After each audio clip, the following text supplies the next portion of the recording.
ओम शांति। आज भट्ठी का चौथा दिन है, समापन दिवस है और उसका ये प्रातःकालीन सत्र जिसमें हमारे बीच में पधारे हैं आदरणीय राजयोगिनी उषा दीदी जी। एक हाथ हिलाकर आपका स्वागत करते हैं, सत्कार करते हैं, अभिनंदन करते हैं।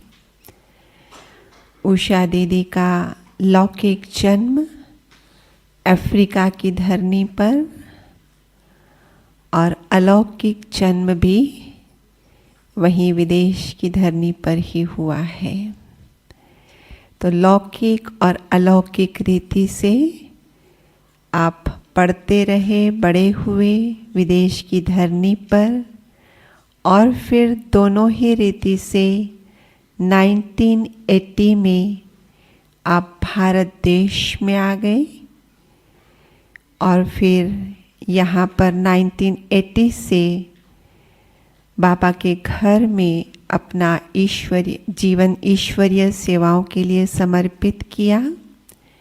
1980 से 1992 तक मुंबई में रहकर आपने अपनी अमूल्य सेवाएं प्रदान की और फिर 1992-93 में आप मधुबन में आए, मधुबन निवासी बने और यहाँ रहते हुए देश विदेश में अपनी सेवाएं दे रहे हैं।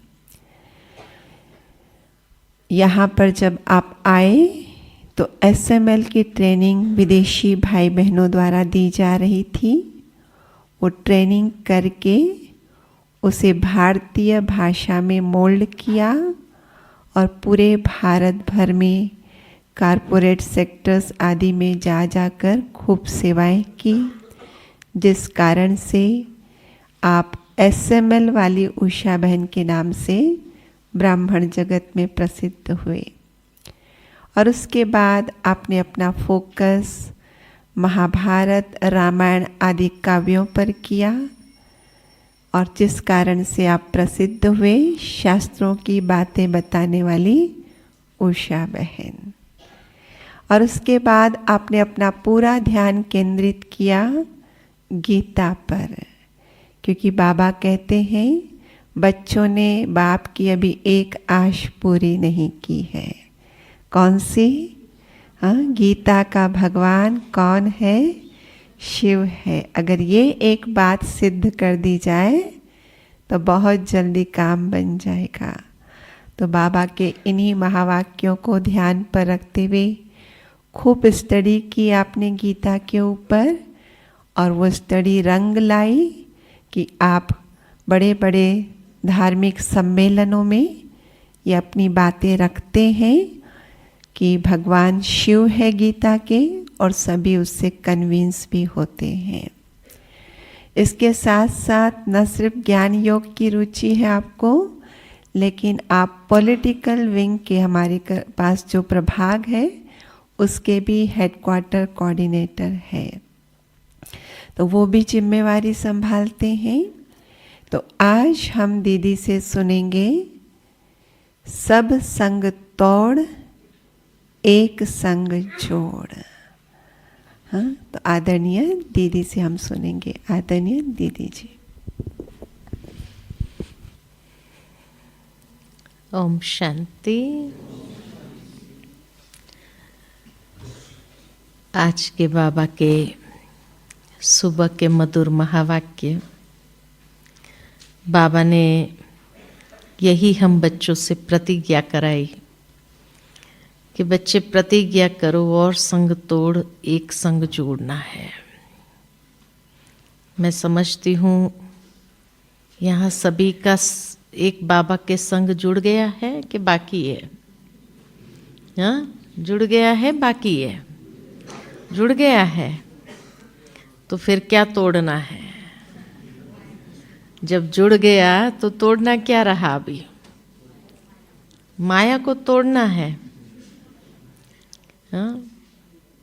बाबा ने जो आज की मुरली में बात बताई कि सबसे पहले हमारा अधिक से अधिक संग किसके साथ रहा? अपनी ही देह के साथ रहा, और देह के साथ संग रहा, इसीलिए देह अभिमान बहुत आ गया। और जहाँ देह अभिमान आया तो अनेक प्रकार के कर्म हमारे विकर्म बनते गए, दुख का अनुभव करते गए। देह अभिमान आया तो और विकार भी आ गए, है ना। काम, क्रोध, लोभ, मोह, अहंकार, इसके संग में हम आधा कल्प जिए, है ना। इसीलिए बाबा कहते हैं अब इन सब का संग तोड़ो। काम, क्रोध, लोभ, मोह, अहंकार, कहा जाता है कि काम विकार मनुष्य को सताता है, अनेक प्रकार की मनोवृत्तियों को विकृत कर देता है, दृष्टि वृत्ति हमारी विकृत हो जाती है। इसीलिए कहा काम विकार सताता है मनुष्य को। फिर क्रोध जलाता है, काम सताता, क्रोध जलाता है। क्रोध कर लेंगे फिर बाद में पश्चाताप करते रहेंगे तो जलते हैं ना, तो क्रोध जलाता है। लोभ क्या करता है? लोभ भटकाता है, ये भी चाहिए, वो भी चाहिए, ऐसा चाहिए, वैसा चाहिए, ये होना चाहिए, तो उसके लिए भटकते हैं। हाँ, उसके पास ये चीज़ है, मेरे पास नहीं है, तो मन कितना भटकता है। तो लोभ भटकाता है। मोह, मोह क्या करता है? मोह फंसाता है। और देह अभिमान क्या करता है? हाँ, देह अभिमान उल्टा लटकाता है।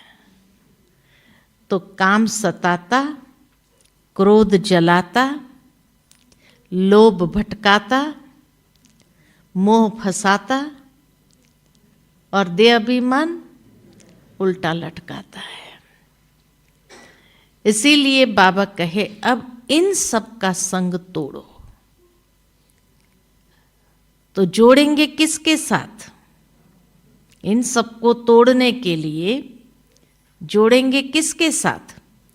तो बाबा ने जो कहा आज वरदान में, बिंदु रूप अपने को समझो। पहले तो हमारा स्वयं का स्वयं के साथ जोड़ना, अपनी वास्तविकता से जुड़ना। जब तक हम अपनी वास्तविकता से नहीं जुड़ते हैं तब तक बाबा से नहीं जुड़ सकते हैं। इसीलिए बाबा हमेशा कहते, बच्चे अपने को आत्मा समझकर मुझ बाप को याद करो। जब तक आत्मा ही नहीं समझा है, देभान में रहे, चलो अहंकार तो छूट गया, अभिमान को भी छोड़ा, लेकिन देह भान तो है।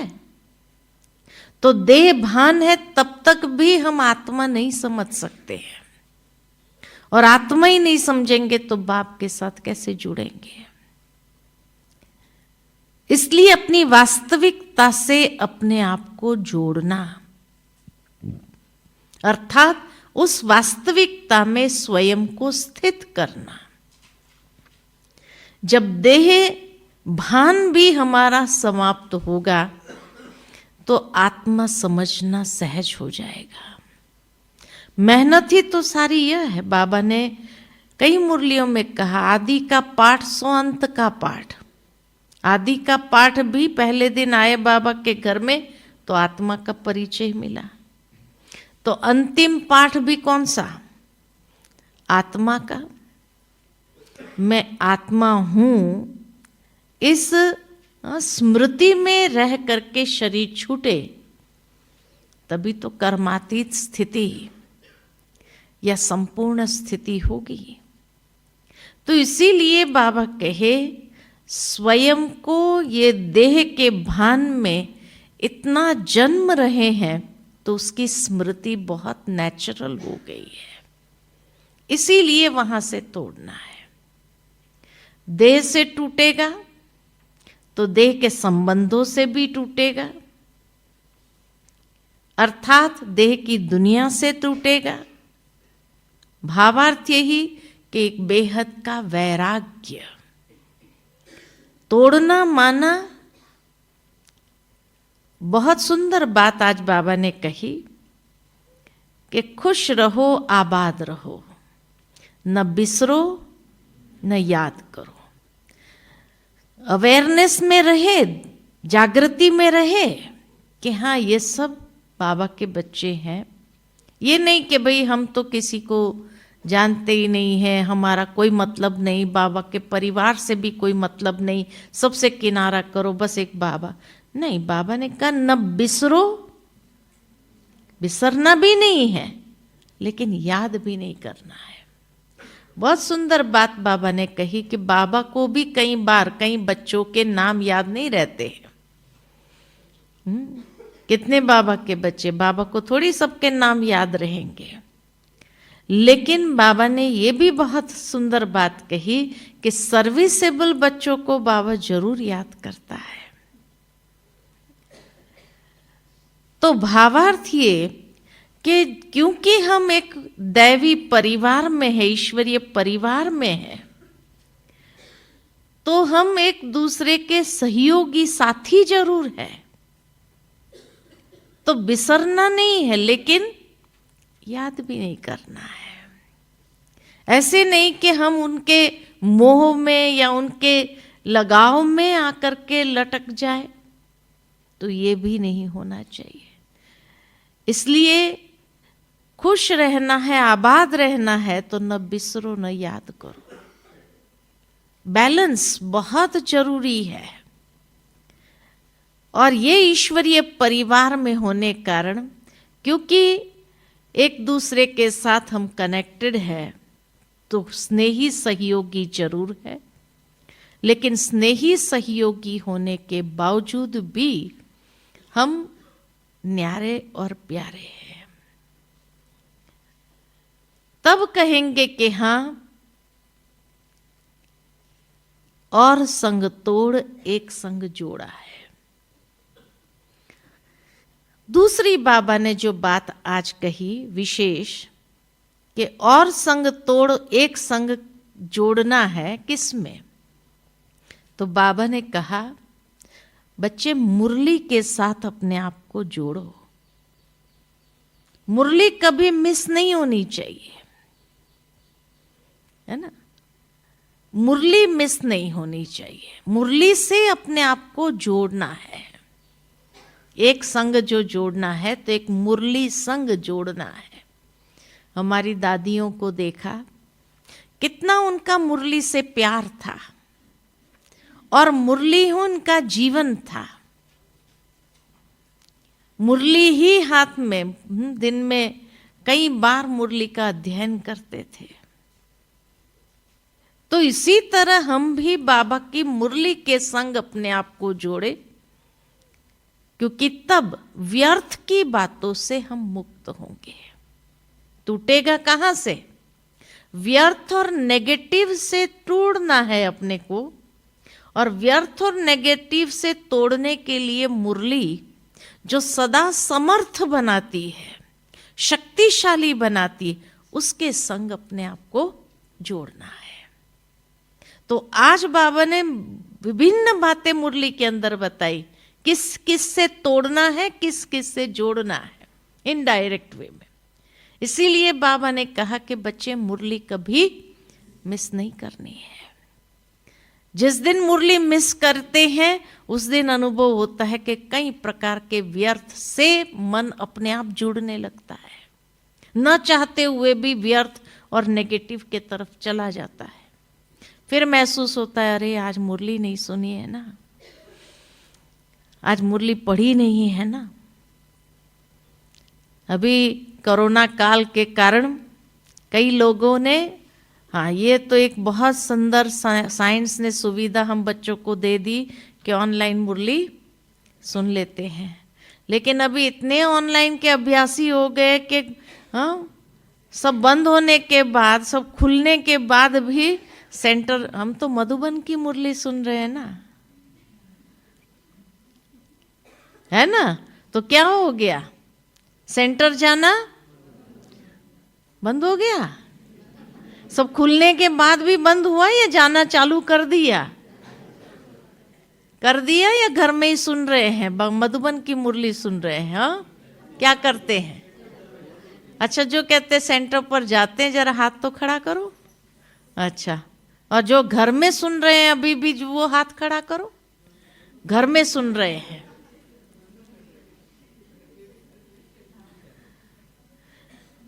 कई बहनें कहती है अभी पता नहीं भाई बहनों में आलस अलबेलापन ऐसा आ गया, जो घर में सुनते हैं लेकिन सेंटर पर नहीं आ रहे, है ना? ऐसा ये आलस अलबेलापन आ गया ना,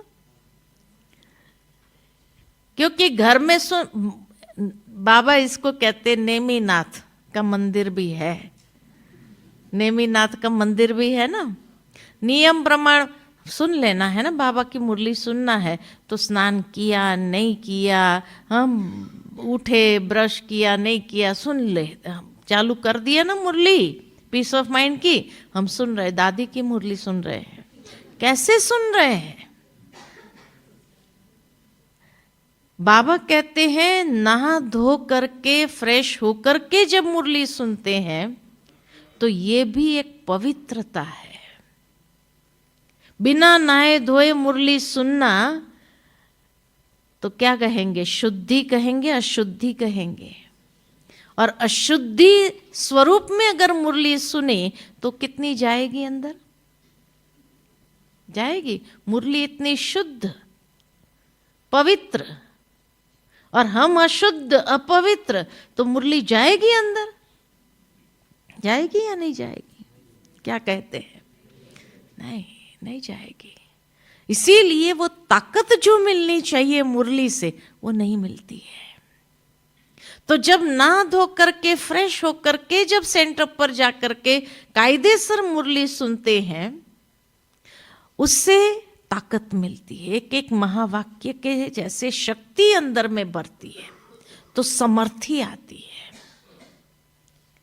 लेकिन अगर हम नियम प्रमाण सुन रहे हैं लेकिन कायदे से नहीं सुन रहे हैं, तो उसकी ताकत कभी नहीं मिलती है। वो मुरली अंदर जाती नहीं तो अवस्था हमारी बनती नहीं है। इसीलिए सेंटर पर जब जा करके कायदेसर मुरली सुनते हैं, माना हम अपने अंदर की ग्रहण शक्ति को विकसित करते हैं और बाबा की वो ताकत हमें प्राप्त होती है। मुरली की समर्थी हमारे अंदर आने लगती है, तो माया किसी भी तरीके से हमें हरा नहीं सकती है। नहीं तो आलस, अलबेलापन, और तीसरा है बहानेबाजी, है ना। अभी हम कहीं गए थे तो मुरली का क्लास, और हमको क्लास कराना था, उसके बाद मुरली क्लास के बाद तो हम तो तैयार हो गए। तो कहा नहीं बहन जी 9 बजे मुरली क्लास है। मैंने कहा 9 बजे? तो कहा हाँ, क्योंकि अभी गांव से भी लोग आएंगे, सुबह को थोड़ा ठंडी भी है और जो है सभी को प्रॉब्लम भी होता है, कईयों को पानी नहीं आता है, कईयों को, तो पहले भी तो था ना ये सब। तो जो मधुबन की दिनचर्या है, उस दिनचर्या में तो हमें रहना है कि नहीं रहना है। अब 9 बजे अगर मुरली क्लास होगी, बोले 9 से 10 मुरली क्लास होगी, 10 के बाद 11 बजे तक आपका क्लास हो। मैंने कहा सब काम पर कब जाएंगे फिर? कहा नहीं, सबने छुट्टी ले लिया है, जो काम पर जाने वाले वो तो चले जाएंगे और बाकी तो सबने छुट्टी लिया है। गांव में है तो गांव के लोगों को कोई काम, खेती का काम होता है, अभी कोई काम नहीं है। सुबह 9 बजे मुरली क्लास हो रहा है, तो क्या कहेंगे उसको?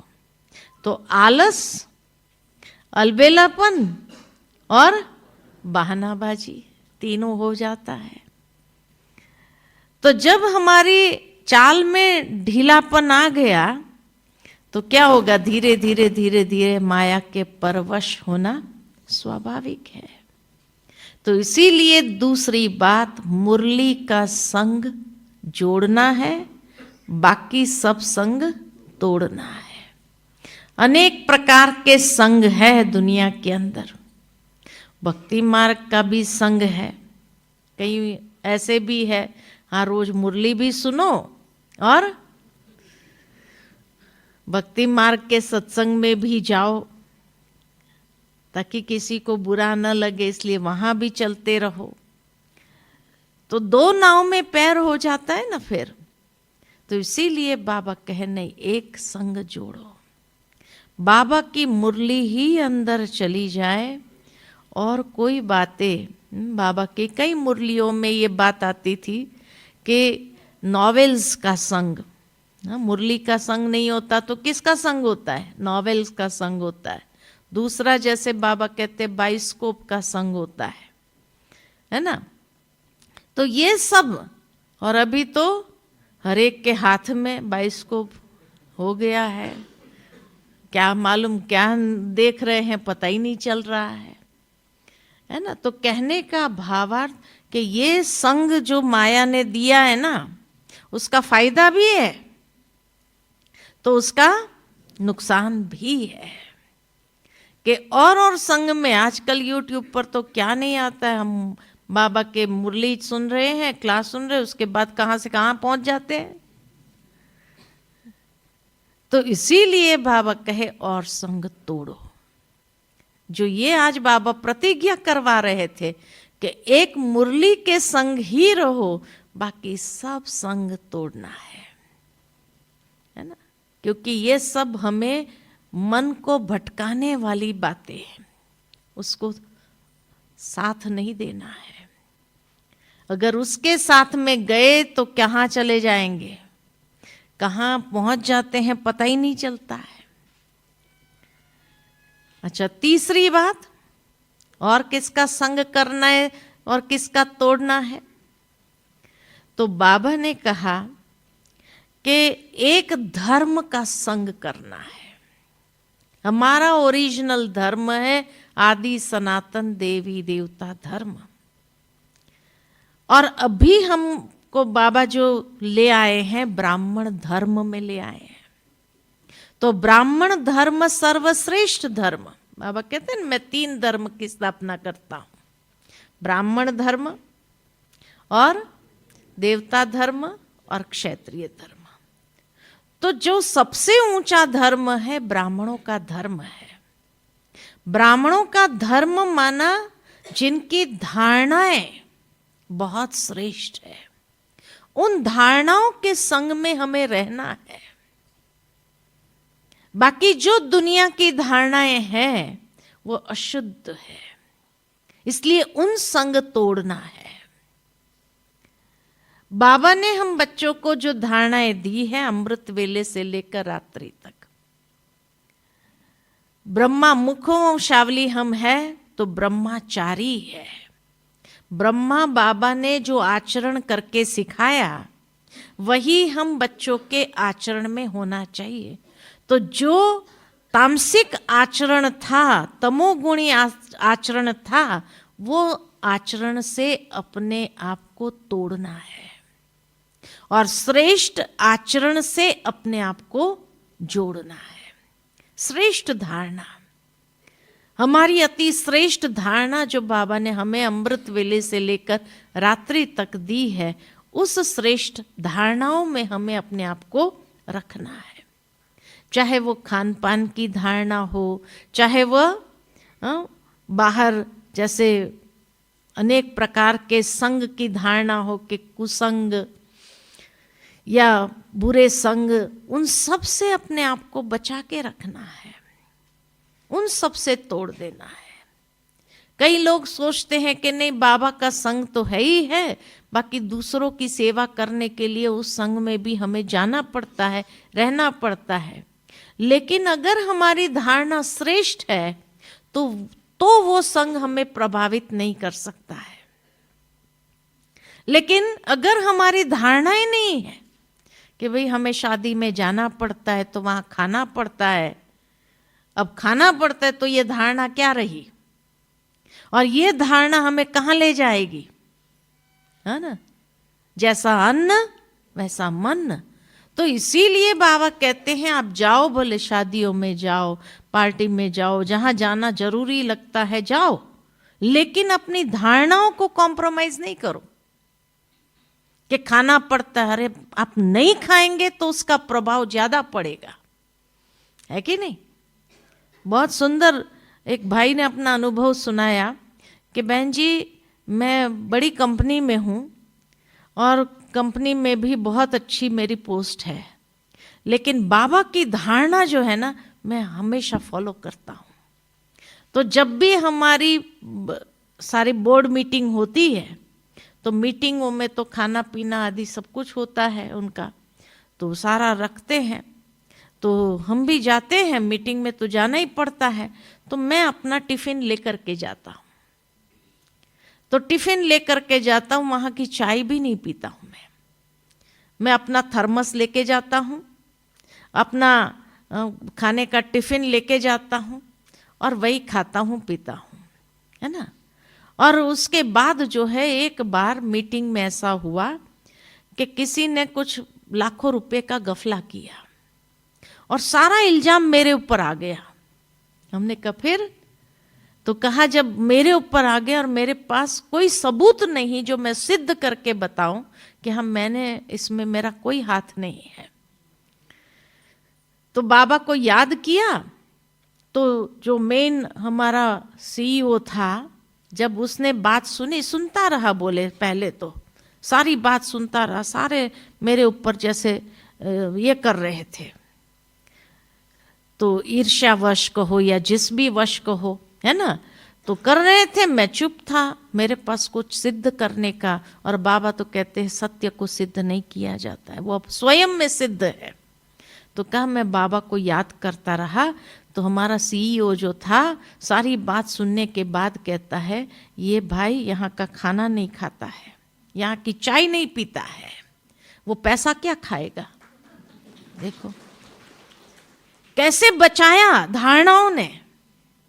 कहा बाबा ने ये धारणा जो दी है, ये धारणा ने मुझे इतना सेफ रखा और मुझे अपने आप को सिद्ध करने की आवश्यकता नहीं पड़ी कि भाई मैंने ये गफले में मेरा कोई हाथ नहीं है, मुझे बोलना ही नहीं पड़ा। लेकिन बाबा कैसे बचाता है कि वो भाई कहता है अरे ये यहाँ का खाना नहीं खाता है, सभी देखते हैं वो अपना टिफिन लेके आता है, आप लोग तो सब यहाँ आराम से खाते पीते सब कुछ हो, ये यहाँ की चाय नहीं पीता है, तो ये पैसा क्या खाएगा। अब बताओ धारणाओं ने क्या किया। जो समझते हैं कि नहीं हमको शादियों में जाना पड़ता है, मीटिंग में जाना पड़ता है, तो खाना पड़ता है, तो कल को वो अपने आप को सिद्ध कर सकता था। अगर वो भाई भी अपनी धारणा में नहीं रहता था और खाता था तो कैसे सिद्ध करता था। और फिर क्या होता था, उसको कंपनी से निकालना ही पड़ता था, वो निकाल देते थे। तो कहा कि मुझे तो बोलना ही नहीं पड़ा और मेरे बदले में उसने ही बोल दिया, तो मेरी धारणाओं ने मुझे कैसे सुरक्षित रखा। तो इसीलिए जब हम एक धर्म की स्थापना करते हैं बाबा के साथ, तो उसके लिए हमारी श्रेष्ठ धारणाएं कैसी होनी चाहिए। तो इसीलिए बाबा कहे श्रेष्ठ धारणाओं से संग करो और जो कुसंग है या जो तामसिकता है उस संग से अपने आप को किनारा करो। सात्विक संग के साथ हमें अपने आप को जोड़ना है, ब्रह्माचारी बनना है। ब्रह्मा बाबा के हम मददगार बच्चे हैं, तो जब ब्रह्मा बाबा के मददगार बच्चे हैं तो ब्रह्मा बाबा ने जो आचरण करके सिखाया, भक्ति मार्ग में भी ब्रह्मा बाबा के लिए कहा जाता है कि बाबा के घर में कभी कोई पार्टी रखते थे और वहाँ पर तामसिक भोजन नहीं रखा जाता था, तो कहा जो सिंधी कम्युनिटी के लोग आते थे बाबा के घर में भी, कई शादियाँ हुई कहीं हुआ, तो बाबा तो सात्विक भोजन रखता था। तो कई लोग बाबा को हंसी मजाक में कहते थे कि बाबा आज पार्टी फीकी फीकी लगी, कुछ था ही नहीं, तामसिक खाना पीना कुछ था ही नहीं, तो बाबा हमेशा क्या कहते थे, आप लोगों के लिए मैं अपना धर्म नहीं छोड़ सकता हूं। अज्ञान काल में बाबा के ये धारणाएं थी, बाबा के ये वाक्य थे कि आप लोग तो मुझे कागज की नोट देते हो, मैं तो आपको सच्चा हीरा देता हूं। आप लोगों के कारण, ये कागज की नोटों के कारण मैं अपना धर्म नहीं छोड़ सकता हूं, है ना।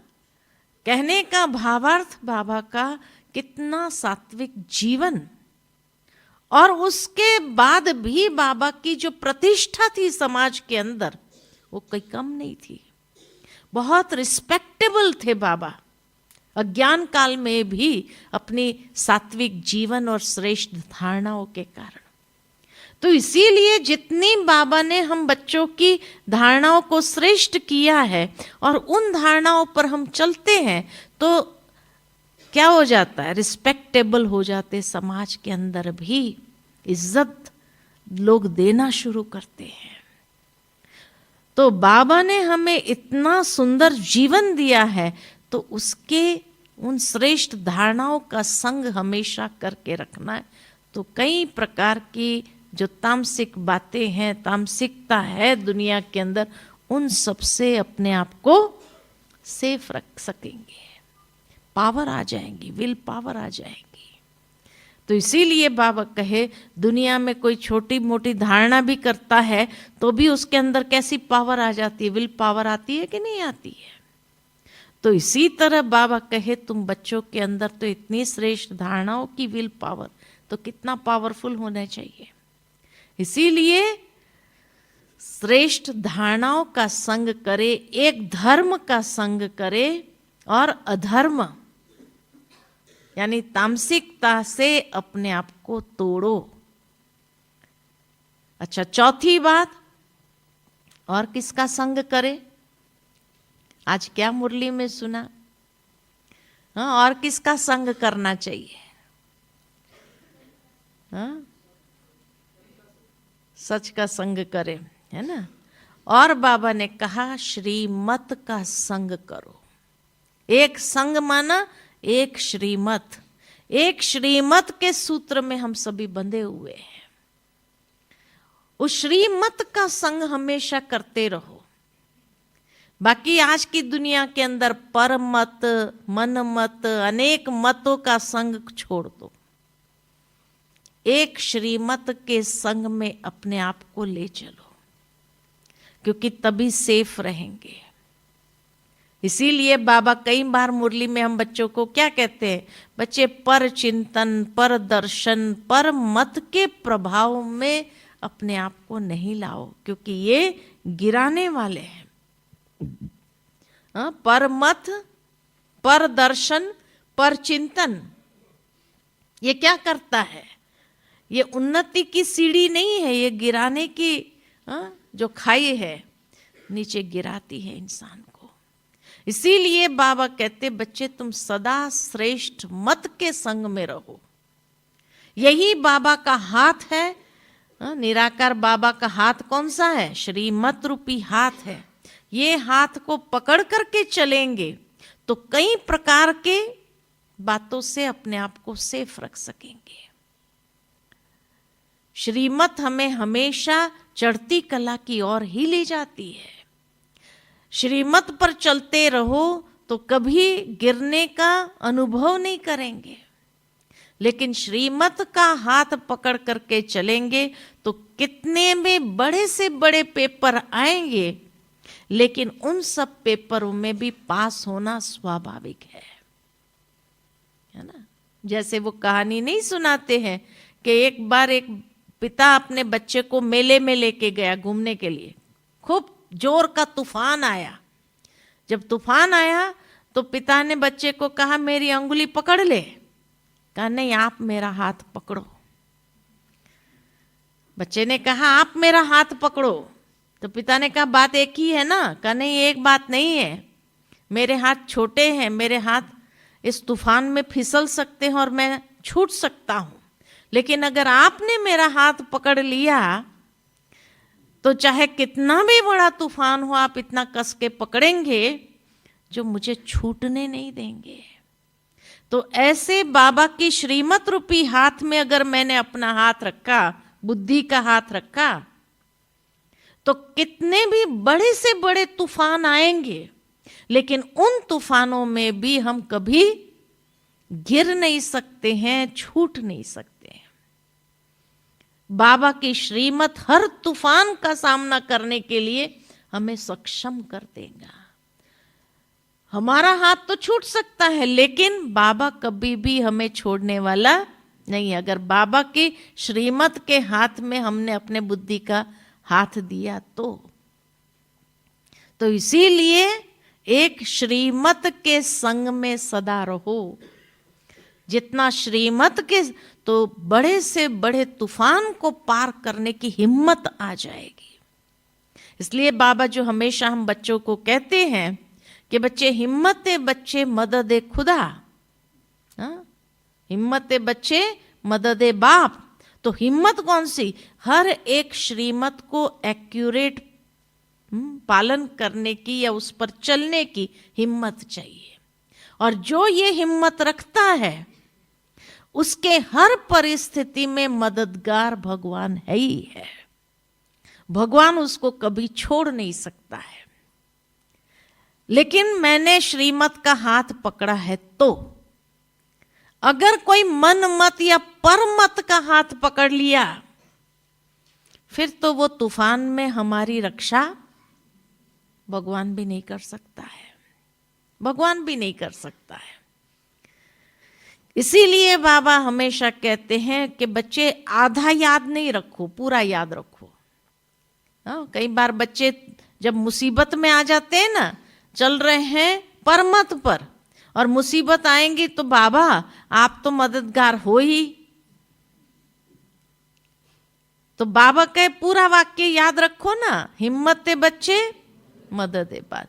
हिम्मत तो रखो श्रीमत पर चलने की, लेकिन हिम्मत अगर श्रीमत पर चलने की नहीं है तो बाबा मददगार कैसे बनेगा? जिसकी मत पर चल रहे हैं वो मददगार बने।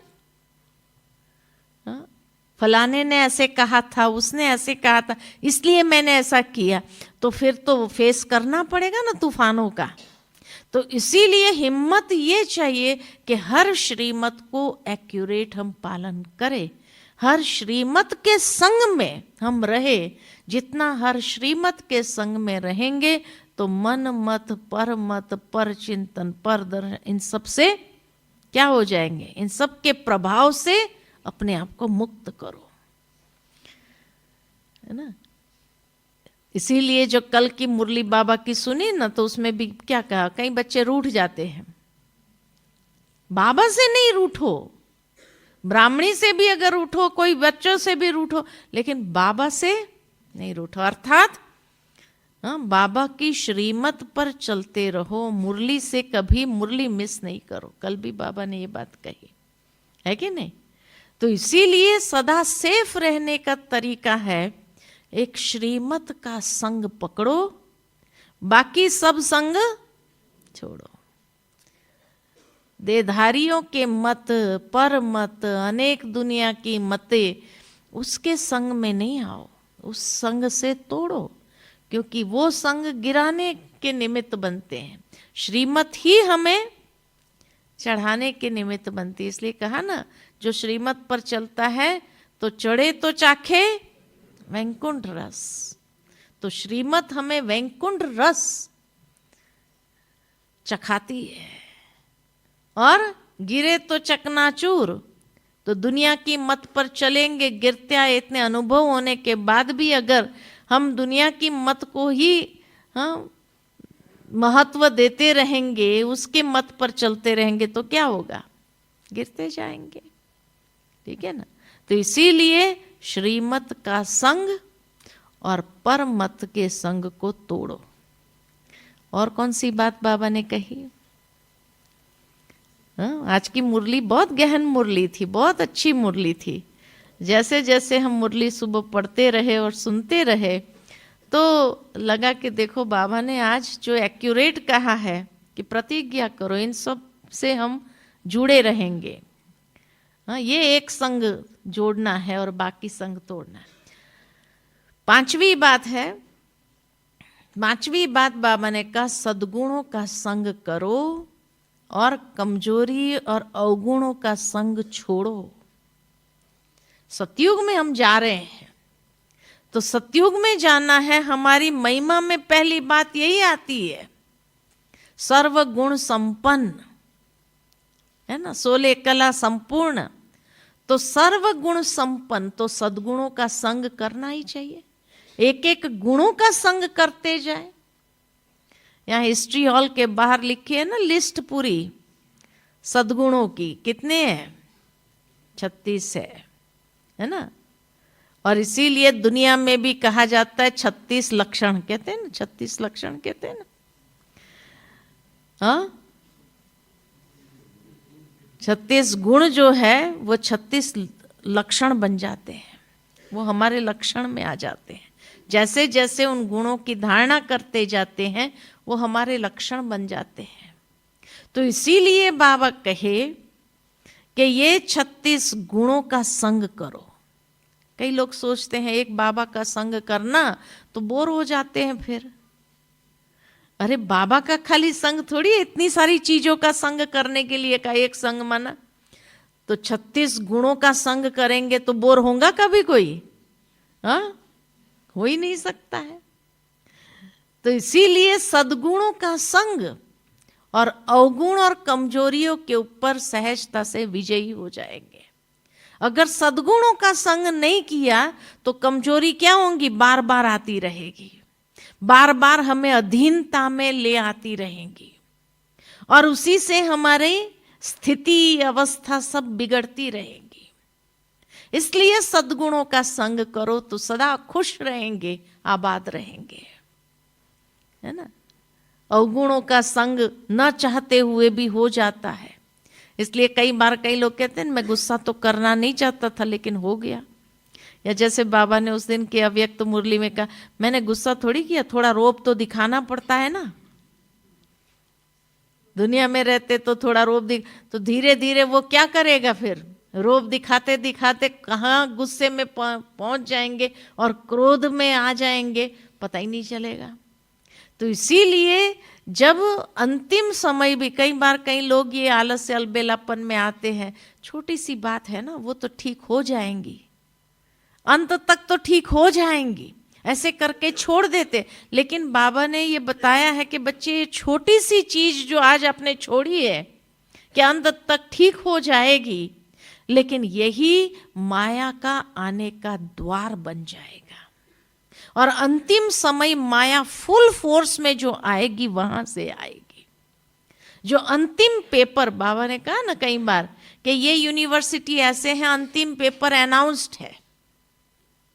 हाँ, दुनिया में तो पेपर लीक होते हैं, यहां तो पेपर भगवान ही लीक कर देता है कि अंतिम पेपर में कौन सा सवाल आना है। फिर भी बच्चे पास नहीं हो रहे हैं कि बाबा ने ये पेपर लीक कर दिया है कि बच्चे लास्ट क्वेश्चन जो होगा, अंतिम समय का जो क्वेश्चन होगा, वो जहां आपकी कमजोरी होगी ना वहां से आएगा और उस वही कमजोरी हमें फेल करेगी।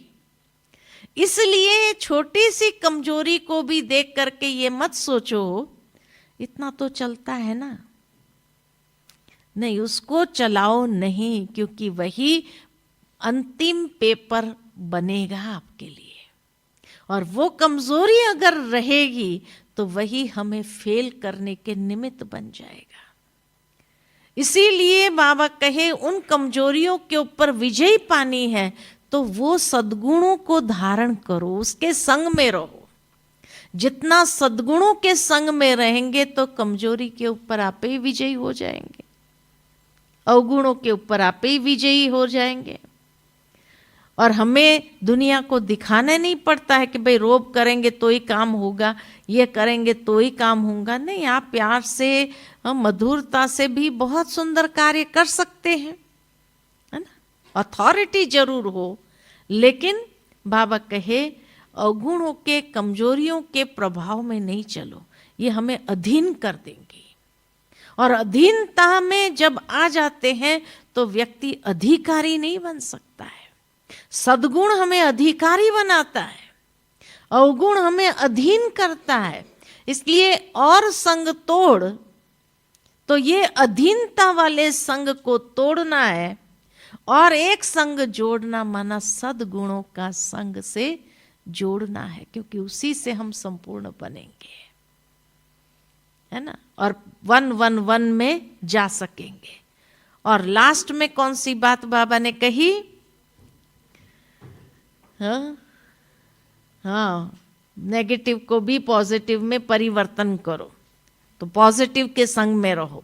यानी जो बाबा कहते हैं सत्य के संग में, होसी भी सत्य कहा ना आज गुरु नानक देव की पूरी महिमा बाबा ने रिपीट कर लिया। जो गुरु में ग्रंथ साहब में कहा हुआ है कि भाई परमात्मा की महिमा क्या है, उस महिमा को बाबा ने बहुत सुंदर तरीके से स्पष्ट की। तो एक सत्य के संग में रहना है, आदि भी सत्य, मध्य भी सत्य और अंतिम सत्य में भी हम बाबा के संग हो। क्योंकि सत्य माना, जो बाबा ने सत्यता को डिफाइन किया है, सत्य माना सत्य और अविनाशी। वो सदा अविनाशी स्थिति हमारी बनाएगा। इसीलिए सत्य के संग में निरंतर अपने आप को रखना है। सत्य का संग जिसके पास है, माना सत्य है तो पावर है। असत्य में कभी पावर नहीं होती है। इसीलिए बाबा कहते हैं एक झूठ 100 झूठ बुलवाता है ना। तो झूठ में पावर नहीं है, तभी तो 100 झूठ बोलेगा ना। और जितना झूठ बोलता जाएगा उतना पावरहीन होता जाएगा। और सत्य में जो पावर है वो हमें अचल अडोल रखता है। इसीलिए सत्य के संग में जोड़ना और बाकी जो झूठे संबंध है या झूठ है उन सबको छोड़ना है, उन सबसे तोड़ना है। तो सत्य के संग में सदा रहना है। जितना सत्य के संग में रहेंगे तो सकारात्मकता हमारे अंदर स्वतः आती जाएगी। विश्व कल्याणकारी आप स्वतः बन जाएंगे, क्योंकि बाप हमारा विश्व कल्याणकारी है। तो इसीलिए एक सत्य के संग में स्वयं को जोड़ना है और बाकी असत्यता से किनारा दूर हो जाना है। धीरे धीरे किनारा करते करते उस झूठ से बहुत दूर चले जाओ, क्योंकि लास्ट समय में यह सत्यता ही, सत्यता की शक्ति ही हमारी स्थिति को अचल अडोल बना सकती है। झूठ वाला कभी भी अचल अडोल नहीं रह सकता है, वो हिलता रहेगा, हर परिस्थिति रूपी पेपर में हिल जाएगा, है ना। लेकिन जो सत्य के संग में है तो सत्य स्वयं में सिद्ध है, सत्य को सिद्ध करने की जरूरत नहीं पड़ती है। वो प्रकाश है, उस प्रकाश को कभी कोई ढक नहीं सकता है। जैसे कहा कभी बादल आ जाते हैं, सूर्य को ढक देता, लेकिन थोड़ी देर के बाद क्या होता है, बादल छटते ही सूर्य अपना प्रकाश दिखाई देता है। तो सत्य स्वयं में प्रकाशित है। इसीलिए सत्य के संग में जितना हम रहेंगे उतना हम भी सत्य स्वरूप अपना बनाते जाएंगे और हमारे अंदर वो अचल अडोल स्थिति स्वतः सहजता से बनती जाएगी। तो सब संग तोड़ एक संग जोड़ना, अर्थात कौन सी बात बताई? 6 बात बताई ना, याद है? हाँ, देह भान का संग तोड़ना है और मुरली का संग से जोड़ना है, फिर श्रीमत के संग से जोड़ना है। श्रेष्ठ धर्म में हम हैं तो उन श्रेष्ठ धारणा आचरण के साथ अपने आप को जोड़ना है और सद्गुणों के संग में अपने आप को रखना है और एक सत्यता के संग में जोड़ना है। तो 6 बातों का संग करना है और बाकी संग तोड़ना है। ठीक है, ये एक से कनेक्टेड है, ठीक है ना। अच्छा, ओम शांति।